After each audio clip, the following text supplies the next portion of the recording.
Steele Chambers came to Columbus as a four-star running back out of high school. He leaves as the leading tackler on one of the best teams in the Big Ten. Chambers recorded a career-high 83 tackles a year ago, tops on a Buckeye squad. They went 11-2 and played in the Cotton Bowl. Announced just a few days after that game that he is headed to the NFL draft, and he joins us now for our big interview. Steele, you did have a year of eligibility left. What made you decide that the time was now to head to the NFL? I'm getting old, man. I've been here for 5 years. I feel like just naturally time is running its course for me here. But I mean, I'm thankful for everything that this place has given me, but I'm just ready to take that next step. If you think you're getting old, I've got some stories to tell you. But anyway, that's for another time. Once you made the decision, I know you headed down to Pensacola, Florida to do a little bit of training. Take us through that training process. You're back in Columbus now, but what was kind of the focus when you were down in Pensacola? While I was down there, it was basically just preparing for the combine. So we were doing everything from 40-yard dash stuff, a bunch of 5-10-5, L drill, just all of that. And then, of course, like working on just general speed and power. So it was mostly just combine prep. What's the best piece of advice you've gotten about the draft process? Just put your head down, do the work. I mean, you see like boards, you see like some boards you might be high, some boards you might be low, but at the end of the day, you have no idea where you're going until they call your name. So just keep your head down, just keep working. Anything that surprised you about the process as you've gone through it, not just the training component, but the combine and pro days and all of the different steps along the way? Nothing really. I thought the combine, it was interesting. They made me strip like 3 different times. I thought that was kind of weird. I mean, besides that, I mean, I don't know. It just feels like I'm just preparing myself for the next step in life. You did make a pretty big switch. As I mentioned at the end of the last segment, you went from running back to linebacker a couple years into your time in Columbus. What did you think ultimately made linebacker the better fit for you? I just feel like as far as like what the team needed, I feel like that was a better fit. And then after about a couple months, I realized I just felt like I was more loose, more fluid at linebacker than I was at running back. I understand you picked up the guitar along the way in this process. Yeah. How does learning the guitar compare to learning a new position? Although I know you did play linebacker in high school.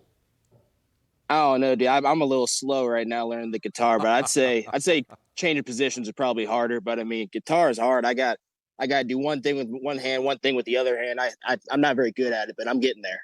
What are the songs that you've learned that you feel most comfortable with at this point? Oh, geez. Wish Grandpa's Never Died. Simple Song, Chris Stapleton. Okay. Couple songs from Camp, if you know them. Yes, I've heard of them. Yes. Yeah, I've got about 5 songs in my repertoire I could pull out. All right. Well, there's certainly time, but it's ambitious, no doubt. As you look forward to the draft, most of these draft projections have you somewhere in the mid to late rounds. I mean, I think that's just kind of the reality of where people see you. What do you say to those who doubt you?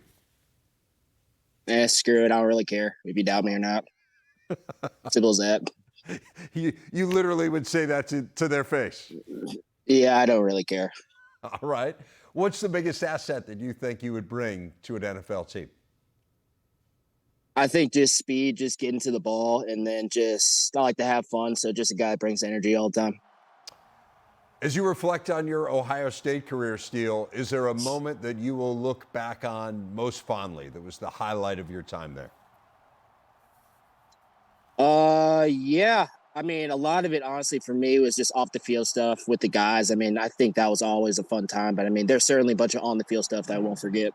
Any games in particular that stand out? Rose Bowl 2022, was that 2022? Yeah, we had all of our roommates on the same side playing linebacker, so that was awesome. I want to ask you a little bit about the team you're leaving behind. The Buckeyes spring game is Saturday. It is on Fox. I know you're in the facility right now. You've certainly still spent some time around this team. You're not in spring practice every day, but you hear what's going on. Are there some players, maybe one in particular, that you think could really emerge this coming year that maybe people aren't thinking about? I think there's tons. I mean, at linebacker, you've got Cody, he's going to play a hell he's going to do a hell of a job there. And then you've got CJ, you've got Sonny, Gay Powers, Little Stover. You got a bunch of people that I think are going to step up there. And then I've noticed wide receiver that who is it? Jeremiah? What's his name?